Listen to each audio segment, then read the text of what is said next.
E agora, você acompanha pela Rádio Rio de Janeiro o programa Estudo das Obras de André Luiz. Vamos refletir sobre o livro Nosso Lar. Produção e apresentação, Tereza Cristina e Marco Antônio. Olá, caros ouvintes da Rádio Rio de Janeiro. Vamos começar o nosso programa do estudo da obra Nosso Lar, que foi psicografada por Francisco Cândido Xavier pelo espírito André Luiz. Amigos ouvintes da Rádio Rio de Janeiro, novamente aqui, com a permissão de Jesus, a fim de darmos continuidade ao estudo da obra Nosso Lar. Nós estamos no capítulo 26, no seu início, e no programa passado nós comentamos sobre já a ida do André Luiz para efetivamente o seu começo de trabalho na colônia, né? Está acompanhado do espírito que se chama Rafael, e ele comenta sobre, novamente, né, surpreso com os aspectos da nova região, né, um novo ministério que ele vai, e que o aguardava lá o ministro Genésio, o aguardando. E ele começa a meditar que experimentava um novo gênero de atividade mental, que era a oração. Questão da atividade do pensamento, de falar menos e pensar mais, é aquilo que nós comentamos no programa passado. E na questão da oração, refletindo que Jesus o auxiliasse a uma coisa que ele não estava habituado. Ele disse anteriormente, em capítulos anteriores, que ele estava habituado socialmente a ir na religião, na igreja. Isso configura, muitas vezes, só rezar, o raciocínio que a gente tem, mas aqui ele já está se habituando, como ele mesmo diz, a um novo gênero de atividade mental, dando-se todo à oração, pedindo a Jesus que auxiliasse. Nós comentamos sobre isso, que como ele está dizendo que é um novo gênero de atividade mental, já é uma mudança de ideia no pensamento dele, mudança de comportamento. Essa mudança de comportamento é que, trazendo o exemplo para nós, que nós devemos nos esforçar a todo dia, a todo momento para fazer. Então essa questão da oração é fundamental, porque, como ele diz, ele está pedindo a Jesus. E a oração nada mais é porque também, né, a oração é pedir, louvar e agradecer. E um dos sentidos da oração é pedir. Quando a gente pede, em questão de pedir, nós estamos pedindo auxílio a alguém superior a nós. Isso já configura que nós necessitamos do auxílio de alguém, que nós não sabemos tudo, não podemos fazer tudo sozinho. Comentamos sobre isso também. Não temos a sabedoria toda. Ainda estamos muito longe disso, de um espírito puro como o nosso Senhor Jesus. Então, estamos longe. Então, temos sempre que raciocinar da necessidade do aprendizado, do auxílio constante. Sempre precisamos de alguém.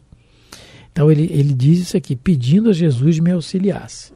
E estávamos comentando sobre a questão da oração, em que no Evangelho segundo o Espiritismo, no capítulo 28 do Evangelho, Kardec coloca uma coletânea de preces espíritas.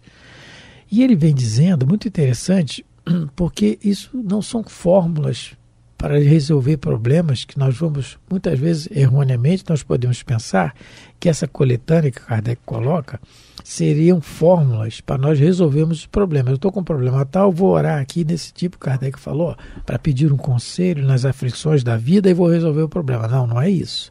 Kardec coloca bem, dizendo que ela encerra, palavras dele, a coletânea de preces que este capítulo encerra representa uma escolha feita entre muitas que os espíritos ditaram em várias circunstâncias.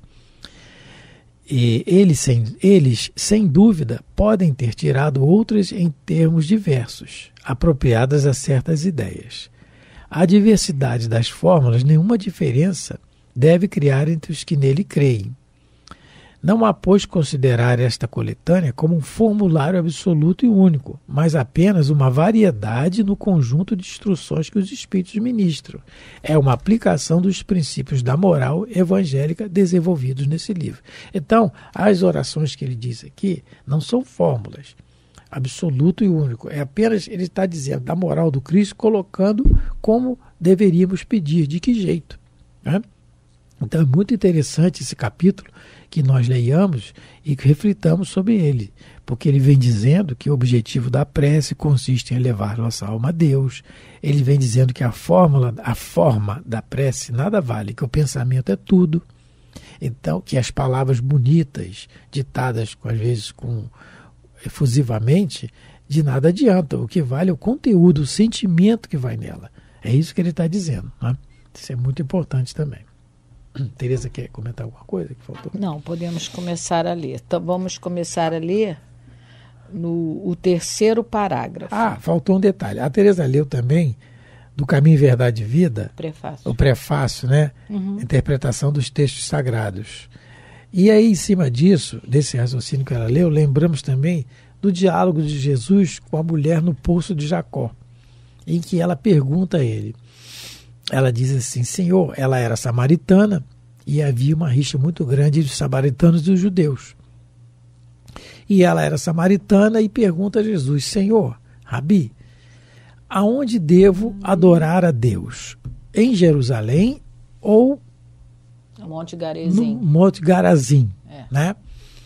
Porque os samaritanos fizeram um templo para eles, porque não iam a Jerusalém pela rixa. E os judeus, por sua vez, diziam que Deus estava presente lá no templo, lá e que tinha que ir. A peregrinação no templo, como ocorre hoje em muitas religiões. E aí a forma, que é o que Kardec está dizendo aqui, a forma, né, exterior. E aí ele responde a ela e fala assim: em verdade vos digo, não é que na realidade nós devemos adorar a Deus em espírito e verdade, portas adentro do coração. Quer dizer, não é nem num lugar nem no outro, é portas adentro do coração. Mas mesmo com esse relato do Evangelho, pouco tempo depois, nós começamos a inventar problema em cima disso aí. Inventamos os templos de pedras, igrejas, dizendo que só ali Deus estava, até chegar ao cúmulo das cruzadas, até chegar ao cúmulo da ostentação do ouro e da púrpura, dizendo que Deus estava ali. Então, somos nós, mas Jesus já sabia disso. Por isso que ele ia enviar o Consolador, o Espírito de verdade, para nos dizer, para nos esclarecer, né? Nos relembrar, lembrar a nós novamente. Eu já falei, como é que o Espírito da verdade, por que ele fala relembrar? Porque já sabemos disso, só que pelo nosso orgulho, não é pela amnésia, é pelo nosso orgulho, pelo nosso egoísmo, nós esquecemos. Nos fizemos esquecer dos ensinamentos reais, da simplicidade do Evangelho. Então a oração está muito em cima disso também, desse raciocínio. É espírito, portas adentro do coração, em qualquer lugar que nós estejamos. Então, dando continuidade aqui ao capítulo. Parágrafo 3º. Parágrafo 3º. O próprio Rafael, de quando em vez, lançava-me curioso olhar, como se não devesse esperar tal atitude de minha parte. Olha a mudança. O Rafael deve ter achado assim: eu peguei o André Luiz errado. Isso não é o André Luiz que eu conhecia. Esse não é o que a fama é aqui no lá todo mundo sabe. Ou que a fama, o que já conhecia, porque lembremos que no capítulo anterior, depois do diálogo com a dona Laura, do ensinamento da dona Laura para ele fala assim: tive a impressão de conhecer minha interlocutora de velhos tempos. Ele fala isso no capítulo anterior, ele não fala à toa isso aqui. Nós acreditamos, ele não diz isso aqui explicitamente, que isso aqui são reencontros, que é o que acontece no plano carnal aqui, enquanto encarnamos. Mas o Rafael deve não conhecia. Eu não sei, né? Mas a fama, né? Ele falou: eu peguei o moço errado. Peguei o moço errado. Eu peguei o André Luiz, que todo mundo fala aí que foi aquele médico orgulhoso, famoso na terra, né? Alguma coisa aconteceu. O Ulisses me falou a coisa errada. O Ulisses está enganado. Né? Dona Laura, tá todo mundo aí, né? Mas é isso, gente. Isso aqui não denota que o André Luiz já mudou. Mas ele está se esforçando. Ele está se esforçando. É esse o aprendizado que ele passa para nós. A mudança real vai ser depois que ele encarnar e ele vai ver se mudou ou não. Porque Deus já sabe o que vai acontecer conosco. Se nós vamos conseguir ou não. Nós é que não sabemos. Joana de Ângeles tem uma página através de Divaldo e diz assim, no livro Vida Feliz: Deus conhece o teu destino e comanda a sua vida. Ele conhece, nós é que não conhecemos. É aquela questão da professora dar a prova para o aluno que tirou 0 o ano todo. Aí a prova final, o aluno, ela sabe que ele vai ficar reprovado, mas ela não pode deixar de dar a prova a ele. Quem tem que saber que não sabe nada e tem que estudar é ele, que somos nós, né? Então a admiração do Rafael é muito interessante mesmo. Quarto parágrafo. Deixou-nos o aeróbus à frente de espaçoso edifício. Descemos calados. Ele mesmo, né, ele quer mostrar para a gente, né, a importância que existe em determinados momentos a gente ficar em silêncio. Os espíritos superiores nos dizem, se a gente não vai falar para ajudar, para acrescentar, é melhor ficar calado, para não atrapalhar. Então, ele está reforçando aqui a ideia de que há momentos, principalmente momentos de aprendizado, quando a coisa é nova, você realmente tem que ficar de boca fechada para se concentrar mais na observação, que é o que ele está começando a fazer agora, porque esse ambiente é totalmente novo para ele. Medicina para ele era outra coisa aqui na Terra, e é outra coisa ainda, pelo menos para a maioria dos médicos encarnados. Mas, graças a Deus, já estão encarnando entre nós espíritos mais elevados que já estão tendo uma visão diferenciada da medicina, que é uma ciência nobre demais, que é uma coisa muito necessária ainda aqui na Terra. Então, já existem médicos que já estão olhando muito mais para o paciente do que para a doença. Não é? Já tem médico que abraça. Nós tivemos ontem a notícia, né, Teresa? Ontem estava comentando uma amiga nossa comum, ela, Luciana, ela está passando por um problema, uma situação. Ela tem portadora de câncer. E ela está em tratamento, né? E tal, só que está fazendo os tratamentos, muitas vezes tem o tratamento tem os seus efeitos colaterais, né? Que dão um certo mal-estar. E numa ocasião, essa semana, ela ligou para o médico, depois de alguns dias de mal-estar, ela ligou para o médico, ela não aguentou, ela não queria incomodar o médico, ela ligou, e não é médico particular. Então ela ligou para o médico atendeu e perguntou a ela, e disse a ela assim, como é que foi? Não, ela falou com ele à noite, ele prescreveu a receita, mas de manhã, 7 da manhã, ligou para ela para saber como é que ela tinha passado a noite. E perguntou, por que você não me ligou?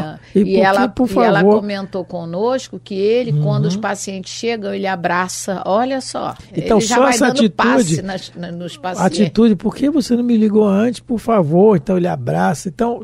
Tem as exceções, estão surgindo, estão aumentando, graças a Deus. Nós tivemos a oportunidade agora, há pouco tempo, de trabalharmos em hospital e convivemos com médicos. Então, existem sim, e tem pessoas que, estou falando de médico, o André Luiz é médico, mas em qualquer profissão, como nós vamos fazer aquilo? Porque os espíritos dizem que ao desencarnar, nossa prestação de contas com a consciência, que é Deus, né? As leis de Deus, não nos vai perguntado como nós fizemos determinada profissão, de que jeito nós fizemos, como nós fomos um varredor de rua, um gari, como nós fomos presidente, de que jeito nós exercemos, né? Isso. Sempre olhando para o próximo. Então, continuando. Em poucos minutos, achava-me diante do respeitável Genésio, um velhinho simpático, que é o ministro, né, Genésio, um velhinho simpático são dois, cujo semblante revelava, entretanto, singular energia. Eu aqui me ative num assunto que a gente pode conversar um pouquinho sobre isso. O Genésio, ele tinha a aparência de um velhinho simpático. Agora, isso não quer dizer que, porque a gente pode pensar assim, mas o espírito ele pode se apresentar com a aparência que quiser? Kardec também se preocupou com isso, porque ele poderia ser um velhinho, mas podia ser aparentar juventude. No livro Memórias de um Suicida, existem, depois que o Camilo Castelo Branco ele entra para a universidade, para a Cidade Esperança, né, onde tem a universidade, ele conhece três benfeitores, e um deles se apresenta como se fosse um adolescente, que é o... Agora fugiu o nome. Epaminondas de Vigo? Não, Epaminondas de Vigo que faz regressão de memória. Omar Súria eu esqueci o nome dele. Porque um é o Omar Súria, o outro é Epaminondas de Vigo e o outro Marco vai procurar. Bom, vê se acha. Então ele se apresenta com a aparência de jovem. Ele explica por quê. Porque ele conheceu Jesus. Ele era uma daquelas crianças que Jesus afagou quando os discípulos queriam botar as crianças para correr. Ele deixai vir a minhas criancinhas. Então ele gosta de ter essa aparência porque foi a aparência que ele conheceu Jesus. Então, esse ministro, ele podia também, se quisesse, se apresentar como jovem. Onde é que a gente vai ver isso na obra básica? No livro dos médiuns, na segunda parte do capítulo 4, das manifestações visuais. Então, o espírito ele pode também aparecer para os encarnados da forma que ele quiser. E no mundo espiritual também. Depois eu vou contar uma outra situação. No item 102 da segunda parte do capítulo, no capítulo 4, os espíritos dizem a Kardec: as aparições propriamente ditas se dão quando o vidente se acha em estado de vigília. Então ele está falando aqui sobre quando o espírito aparece para o encarnado. E aí depois ele coloca assim: podendo tomar todas as aparências, o espírito se apresenta sob a que melhor o faça reconhecível, se tal é o seu desejo, não é? Então, assim, aí ele vai dar um exemplo do espírito Êxopo, que era um grego que escreveu algumas fábulas, e alguns biógrafos disseram que ele tinha um defeito. Né? Ele era meio corcunda, meio torto, alguma coisa assim. Então Kardec, os espíritos vão dizer a Kardec o seguinte: se o Êxopo quiser, ele pode aparecer com essa imagem que todos faziam dele, se ele quiser, porque o espírito pode tomar as aparências que melhor ele faça reconhecível.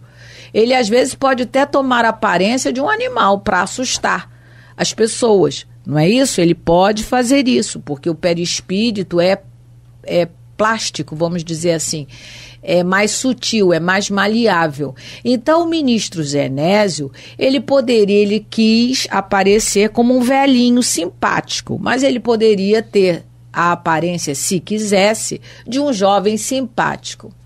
Um outro caso que a gente já ouviu o Raul Teixeira comentar é que o Camilo Castelo Branco, que é o mentor dele, uma vez falou para ele assim: olha, essa noite você se prepare, ore antes de dormir, porque vou levar você em desdobramento numa reunião em que Dr. Bezerra de Menezes vai estar presente.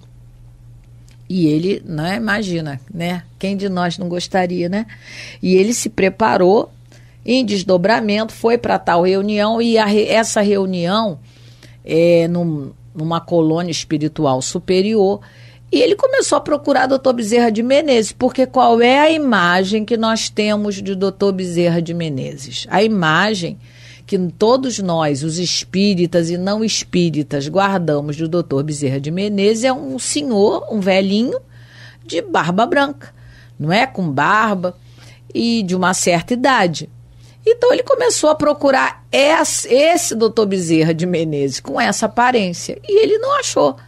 E ele, o mentor do lado dele, ele falou: Camilo, você falou que o Dr. Bezerra estaria presente aqui, mas o Dr. Bezerra não se encontra. Ele falou: não, se encontra sim. É porque hoje ele resolveu assumir uma reencarnação, a aparência de uma reencarnação que ele teve na Grécia. E aí ele mostrou para o Raul, era um jovem vestido, trajado à grega, clássica, né? Aquele roupão branco grego clássico, e ele estava com a aparência de jovem, muito jovem, para mostrar que o espírito ele pode tomar a aparência que ele quiser. Só que os espíritos superiores, eles tomam uma aparência que vai mais ser útil àquela situação. Então, esse ministro em particular, ele preferiu ter a aparência de um velhinho simpático. Mas nem todos os ministros vão ser velhinhos. O Suriomar não, né? Não, nem é o Suriomar, nem é o Epaminondas de Vigo. Vou ficar devendo... Aníbal de Silas? Aníbal de Silas. O Aníbal de Silas. Então, no livro Memórias de Suicida, o Aníbal de Silas, que é um espírito, não é? Que conheceu Jesus, idade ele tem, né? Bastante. Que ele conheceu Jesus, e o Aníbal de Silas, ele se apresenta como um adolescente. Isso mexeu demais com o Camilo. Porque o Camilo, meu Deus, o que um adolescente tem para ensinar? É um daqueles meninos presentes no grupo que Jesus acariciou quando exclamou, deixai vir a minhas criancinhas, que delas é o reino dos céus. Seguiu espalhando a mensagem de Jesus depois de adulto. É que Aníbal vinha sendo para isso preparado desde eras afastadas, nos tempos de Elias, no Egito, na Idade Média. É um espírito aí... Andarilho. Peregrino como peregrino nós, do bem. Né? Mas peregrino do bem. Então, é pra gente não achar... Por que eu comentei isso? É pra gente não achar que todo espírito ministro vai ter uma aparência de velhinho. Ele vai ter a aparência que ele preferir. É isso que a Teresa está falando, é muito do nosso atavismo ainda, e de vermos Deus, personificarmos Deus como uma pessoa, um velhinho sentado num trono e dando ordem quem vai fazer. Não é assim. Ainda é difícil. Temos muito, nós, e principalmente nós que somos espíritas, já temos um entendimento, ainda tem uma dificuldade ainda de aceitar a questão do desataviar, vamos dizer assim, das coisas materiais. Deus é a inteligência suprema. O que é isso? Né? Então, inteligência suprema. Pronto, encerrou. Não é um velhinho sentado num trono. Então, o que a Teresa está falando da aparência, vamos nos surpreender muito no plano espiritual também, novamente, né? Novamente. E o cuidado agora, nessa época de transição, nessa nova era que se anuncia, é que nós vamos encontrar crianças, não é? Espíritos encarnados em corpos infantis, e devemos calar para escutar o que esses espíritos têm para nos dizer. E tem certas situações. Nós estávamos vindo rápido, está terminando o tempo, mas nós estávamos vindo para a rádio agora de manhã para gravar, e aqui tem um colégio, uma escola aqui perto. Uma criança devia ter uns 6 anos. Não, mais uns 9 anos, né? Uns 9 anos, 10. Uma criança assim, do nada nos cumprimentou, mas com a doçura, bom dia. Aquilo nos assusta, a educação. Eu falei, epa, bom dia, fica até meio assim, bom dia. E a gente que é adulto, passa pelos outros e não dá bom dia. Então, são crianças que ficam na nossa mente, que eles acontecem, são esses que, pela atitude que eles têm. Então, são esses espíritos que estão aí vindo para nos ajudar, né? Que a gente não se engane achando que porque é uma criança que não tem nada o que ensinar. Muitos deles vamos ficar realmente espantados com tanta sabedoria e com tanto comportamento equilibrado, né? E que a gente possa aprender, como o doutor André Luiz está nos ensinando, a ficar mais calados e observar mais. E meditar mais também, né? Nas coisas que... E aprender com esses espíritos que estão chegando aí em massa para nos ajudar. Então, que toda vez que nós formos reclamar da sociedade como está violenta, que lembremos que está mesmo, temos que passar por isso, mas que nós lembremos que temos esses anjos que estão reencarnando aí, e pelas atitudes dele é que vamos reconhecer, já desde pequeno, como é que eles vão agir dentro de casa, com as pessoas, a atitude, o modo de falar, o jeito. Tá? Então, que nós aproveitemos essa oportunidade. Bom, novamente o relógio aqui não para de trabalhar, ele não dá trégua, estamos encerrando mais um programa. Muito obrigado pela atenção, pelo carinho, pela paciência de nos ouvir. Fique com Deus. Muita paz a todos, que Deus abençoe vossos lares e vossas vidas. Fiquem com Deus. A Rádio Rio de Janeiro apresentou o programa Estudo das Obras de André Luiz. Produção e apresentação, Tereza Cristina e Marco Antônio.